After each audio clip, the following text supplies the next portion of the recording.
사무엘상 17장 1절로 30절의 말씀을 가지고 인생에서 골리앗을 만날 때라는 제목으로 이 시간 하나님의 말씀을 나누고자 합니다. 오늘 또 말씀의 은혜가 저와 여러분 가운데 함께 하시기를 주님의 이름으로 축복합니다. 오늘 본문에 나오는 다윗과 골리앗의 이야기는 성경을 모르는 사람들도 너무나도 잘 알고 있는 이야기 중에 하나입니다. 그러나 이 이야기는 단순히 어린 목동 다윗이 거대한 골리앗을 쓰러뜨리고 물리친 이야기가 아닙니다. 이 이야기는 우리들이 다윗처럼 인생에서 골리앗과 같은 거대한 문제를 만날 때에 어떻게 반응하고 있는지, 더 나아가서 골리앗 앞에서 우리가 어떻게 믿음의 사람들로 서야 하는지를 가르쳐주고 있는 영적인 의미가 담겨져 있는 이야기라고 말할 수 있습니다. 그동안 우리는 살펴보았듯이 이스라엘의 초대 왕이었던 사울이 하나님의 말씀에 불순종하자 지난주까지 살펴보았던 바에 따르면 여호와의 영은 뭐라고 했어요? 여호와의 영은 무엇을 가리킨다고 했어요? 성령님을 이야기했잖아요. 성령님이 그를 떠나고 그 이후로 악한 영이 그를 괴롭게 했던 것을 보게 됩니다. 악한 영이 사로잡히게 되니까 그 왕이었던 사울에게서 왕의 모습을 찾아볼 수 없을 정도로 그는 괴로워하고 있던 그때에 사울의 신하들은 오늘날로 말하면 음악 치료를 권하게 됩니다. 그러면서 그 당시에 수금을 잘 타고 있던 다윗을 소개를 하게 되고 다윗이 소개를 받아 이제 사울의 궁중 악사가 됩니다. 그리고 다윗은 괴로워하는 사울을 위해 수금을 탔을 때 그의 마음이 상쾌하여 낫고 악한 영이 떠났다라고 성경은 그렇게 기록하고 있습니다. 이런 상황 속에서 오늘 본문은 이스라엘의 최대 적국 중 하나였던 블레셋이 이스라엘을 치기 위해 군대를 모아서 오늘 1절 말씀에 보면 에베스 담밈이라는 곳에 진을 치게 됩니다. 그리고 사울과 이스라엘 군대들도 이에 맞서서 엘라 골짜기에 진을 치게 되죠. 어느 정도의 시간이 지났습니다. 블레셋의 진영에서 싸움을 도두는 자가 나왔는데 그는 바로 오늘 본문에 소개하고 있는 바로 가드 사람 골리앗이었습니다. 오늘 본문 4절부터 7절 말씀에 보면 골리앗의 키는 6규빗 한 뼘이라고 소개하고 있는데 오늘날로 말하면 대략 2m 70에서 3m 가량에 가까운 키에 해당되는 자였고, 게다가 그는 노스로 만든 투구를 쓰고 있고 온 몸에는 비닐 갑옷을 입고 있는데 그 무게가 무려 5,000세겔, 대략 60kg 정도에 가까운 그 비닐 갑옷을 그는 입고 있었습니다. 여러분, 60kg 정도 되면요, 웬만한 사람도 그것을 입을 수 없을 정도로 엄청나게 무거운 그 갑옷을 지금 골리앗은 입고 있는 겁니다. 게다가 그는 놋 단창을 메었는데 거기에 창날은 600세겔이라고 말하고 있습니다. 즉 7kg 정도에 해당되는 창날을 가지고 있었습니다. 여러분, 4절부터 7절까지의 말씀을 다 함께 읽겠습니다. 블레셋 사람들의 진영에서 싸움을 도두는 자가 왔는데 그의 이름은 골리앗이요 가드 사람이라. 그의 키는 6규빗 한 뼘이요 머리에는 노투구를 썼고 몸에는 비닐 갑옷을 입었으니 그 갑옷의 무게가 놋 5,000세겔이며 그의 다리에는 놋 각반을 쳤고 어깨 사이에는 놋 단창을 메었으니 그 창자루는 배틀째 같고 창날은 철 600세겔이며 방패든 자가 앞서 행하더라. 아멘. 여러분, 방금 읽은 말씀을 가지고 골리앗의 그 모습을 상상만 해도 그야말로 압도될 정도로 상대방을 제압할 수 있을 정도로 그는 엄청난 신체와 각종 여러 가지 무기들로 완벽하게 무장한 전사 중 하나였습니다. 그랬던 그가 이스라엘 군대들을 향하여 조롱하고 모욕하자 사울 왕을 포함한 이스라엘 백성들이 두려운 나머지 그 누구도 그와 싸우기를 엄두조차 내지 못하고 있는 상황이었습니다. 여러분, 그럴 수밖에 없었던 이유가 있습니다. 당시에 전쟁에서 지는 나라는 이긴 나라의 속국이 되어 종으로 노예가 되어 그 나라를 섬기며 살아갈 수밖에 없었기 때문입니다. 그래서 여러분, 우리도 일본 치하에 그렇게 살았던 때가 있지 않습니까? 나라의 주권을 다 빼앗기고 심지어 이름마저 일본 이름으로 개명을 해야 될 만큼. 여러분, 9절의 말씀을 다 함께 읽겠습니다. 그가 나와서 나를 죽이면 우리가 너희의 종이 되겠고 만일 내가 이겨 그를 죽이면 너희가 우리의 종이 되어 우리를 섬길 것이니라. 아멘. 즉, 이 싸움은 개인의 싸움이 아니라 나라와 나라의 싸움이었고, 게다가 이 싸움 안에는 국가의 운명이 걸린 싸움이었습니다. 그래서였던지 사울 왕을 포함한 이스라엘 군사들은 크게 두려워했습니다. 여러분, 11절의 말씀 다 함께 읽겠습니다. 사울과 온 이스라엘이 블레셋 사람의 이 말을 듣고 놀라 크게 두려워하니라. 그러니까 그야말로 절체절명의 위기 속에 이스라엘이 놓여져 있었던 겁니다. 그런 두려움의 시간이 무려 여러분 40일이나 이어졌습니다. 게다가 16절 말씀에 보면 골리앗은 40일 동안 아침 저녁으로 조석으로 나와 이협적인 말로 겁박을 하는데, 그때 이스라엘 반응에 대해서 성경은 이렇게 기록하고 있습니다. 여러분, 24절의 말씀을 다 함께 읽겠습니다. 이스라엘 모든 사람이 그 사람을 보고 심히 두려워하여 그 앞에서 도망하며. 여러분, 얼마나 두려움에 사로잡혀 있었던지 40일 동안 이스라엘 군대들을 포함한 사울 왕까지 손가락 하나 까닥할 수 없는 상황이었습니다. 이런 전시 상황 속에서 오늘 본문에 보면 다윗이 등장을 하고 있습니다.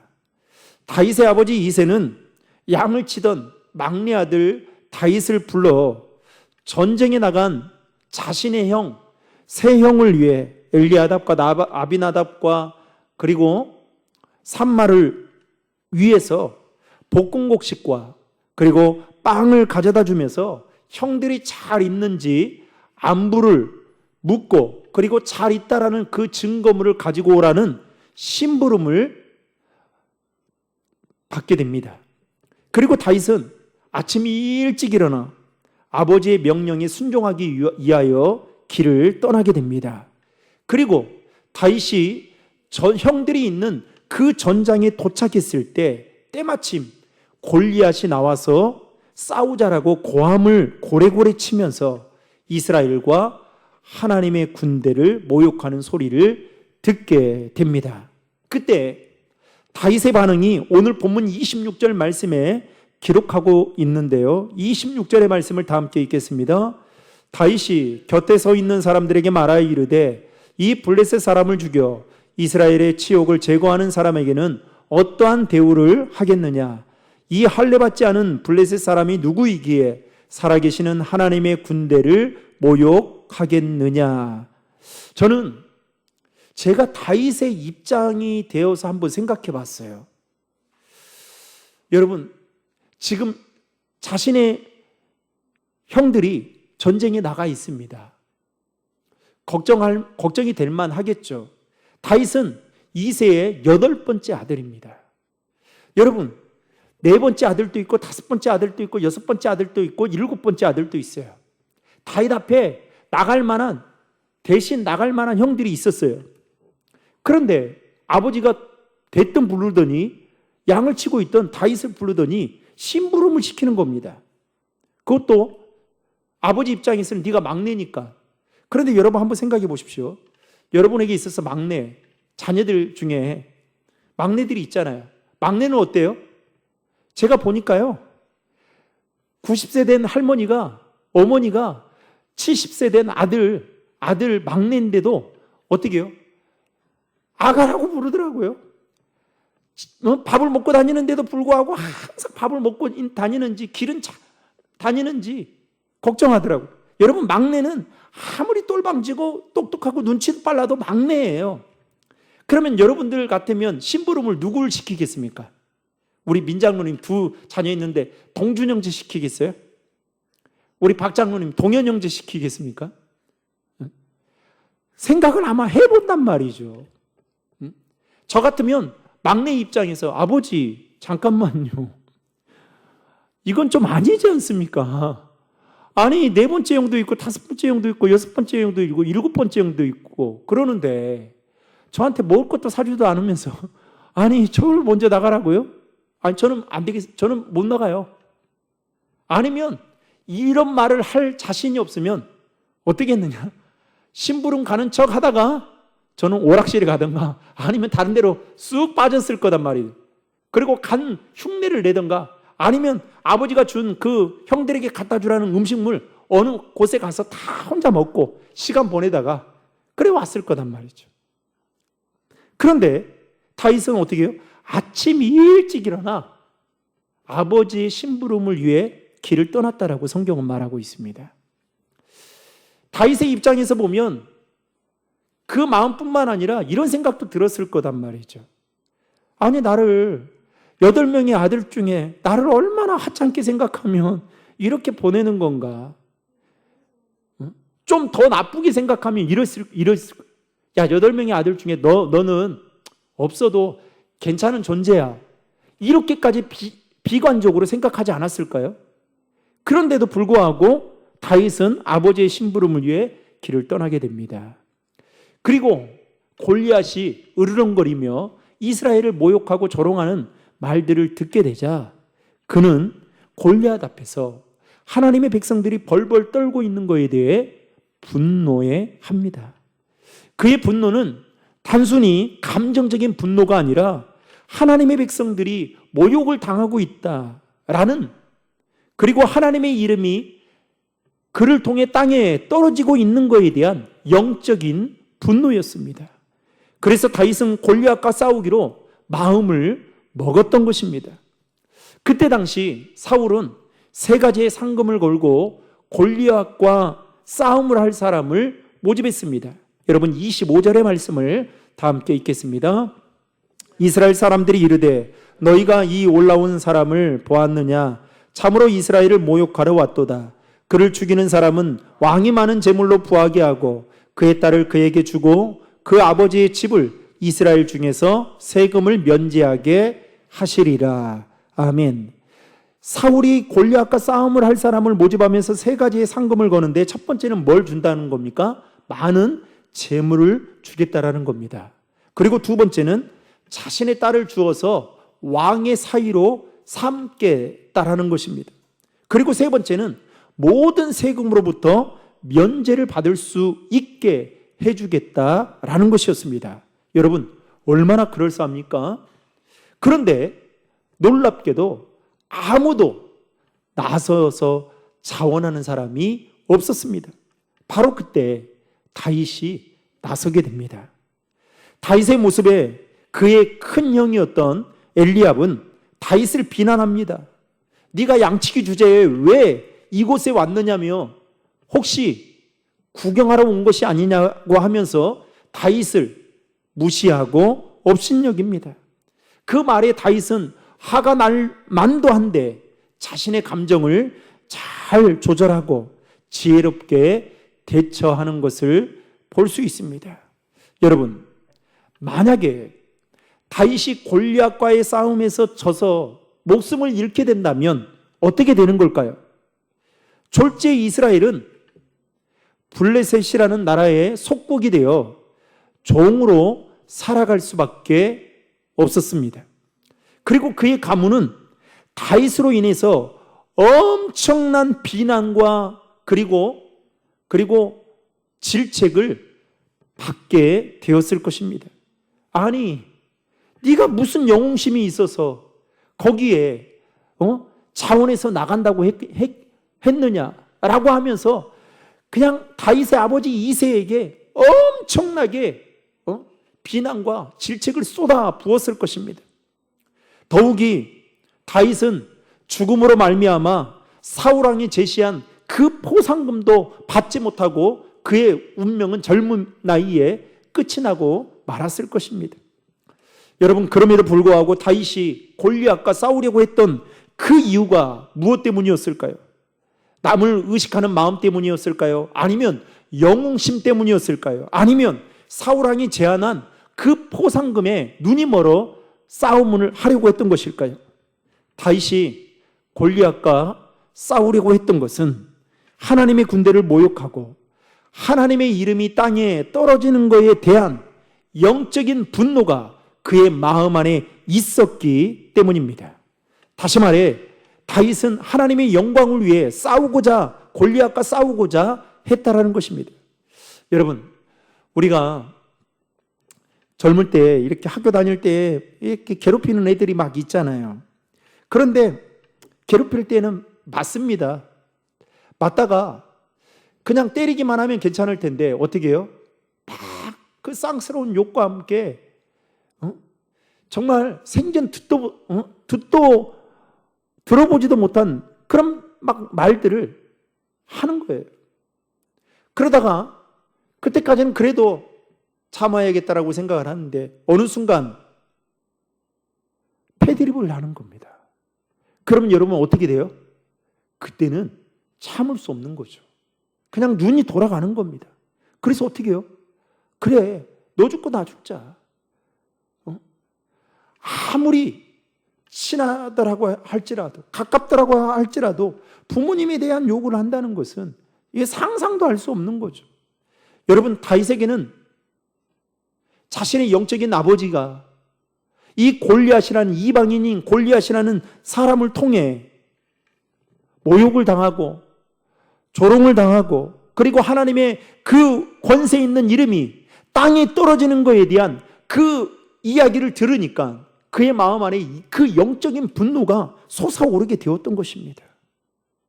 사실 다윗은 자신이 왜 이 자리에 왔는지 정확하게 알고 있었습니다. 그래서 그는 하나님의 이름이 모욕당하는 그 현장을 보고도 그냥 지나칠 수 없었던 것입니다.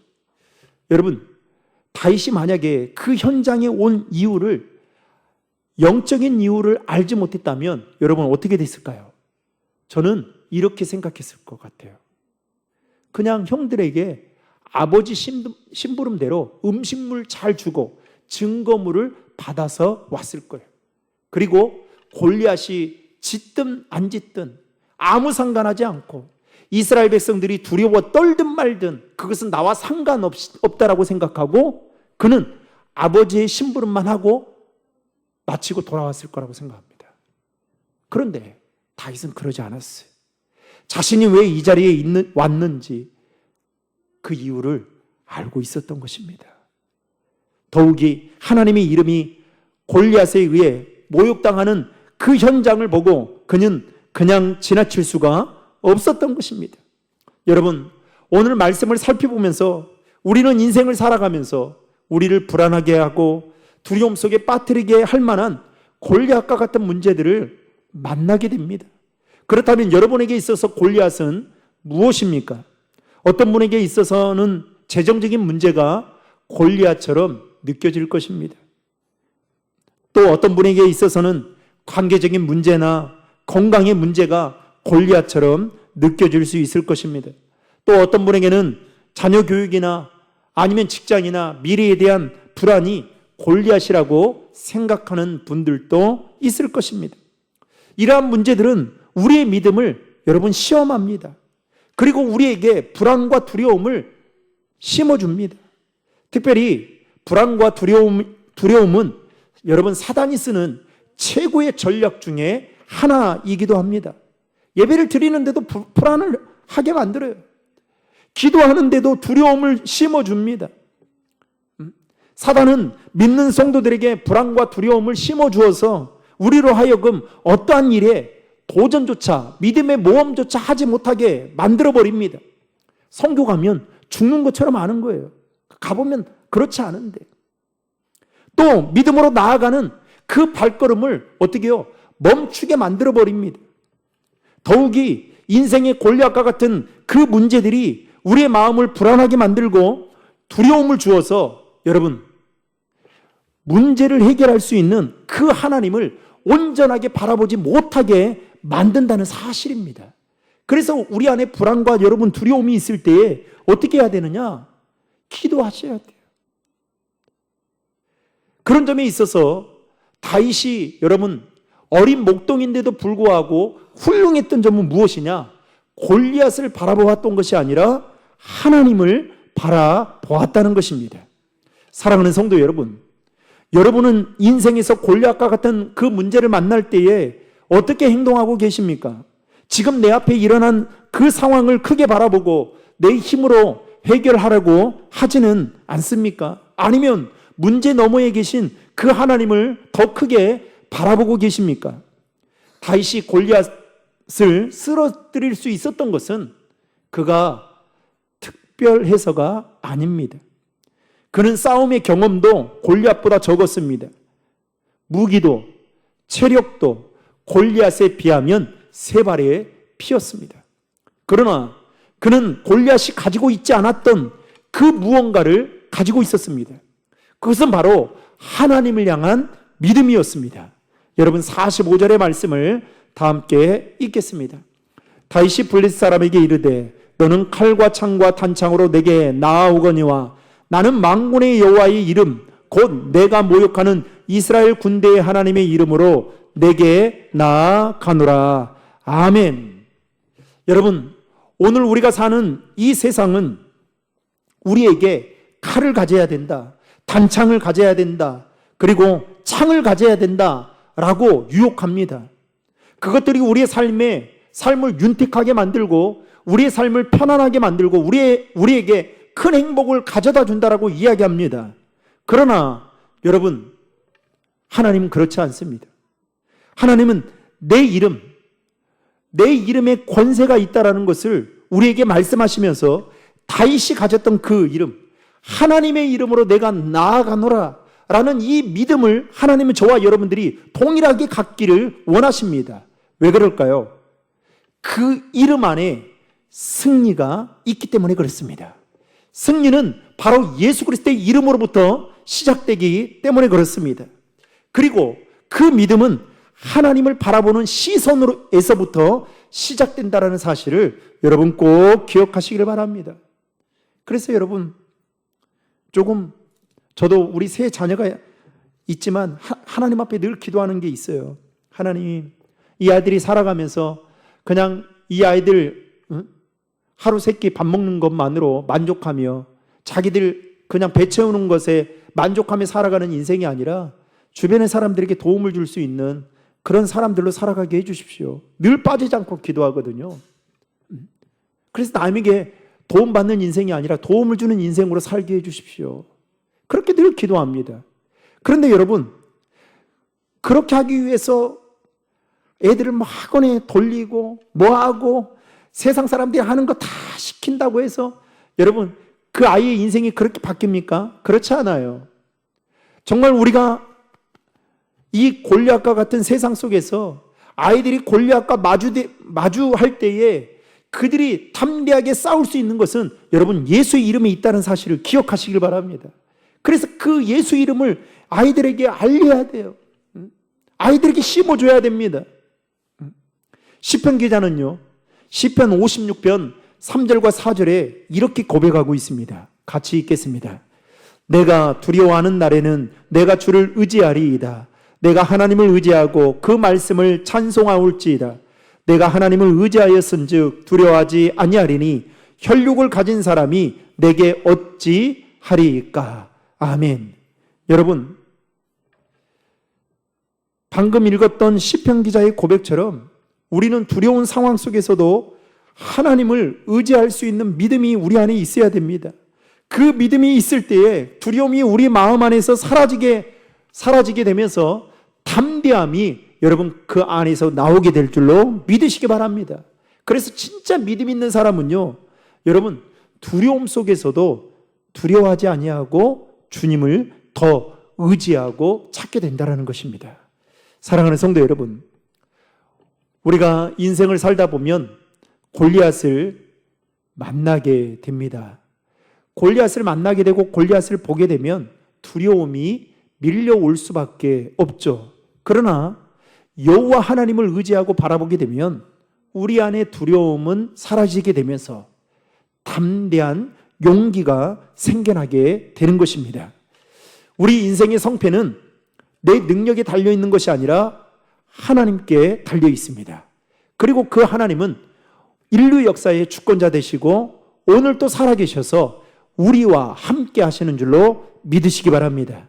사랑하는 성도 여러분, 지금 여러분 앞에 어떤 골리앗이 서 있습니까? 그리고 그 골리앗 앞에서 여러분은 어떻게 반응하고 계십니까? 혹시 두려움에 주저앉고 계시지는 않습니까? 이제 다윗처럼 일어나시기를 바랍니다. 그 이름, 만군의 여호와의 이름을 붙들고 여러분 그 자리에서 일어설 수 있기를 바랍니다. 골리앗을 이긴 힘은 다윗에게 있었던 것이 아니라 하나님께 있었습니다. 다윗은 믿음으로 그분을 바라보았을 때에 승리할 수 있었던 것입니다. 오늘 또 하나님은 다윗처럼 하나님을 의지하고 믿음으로 바라보는 자에게 승리를 허락해 주시는 분이십니다.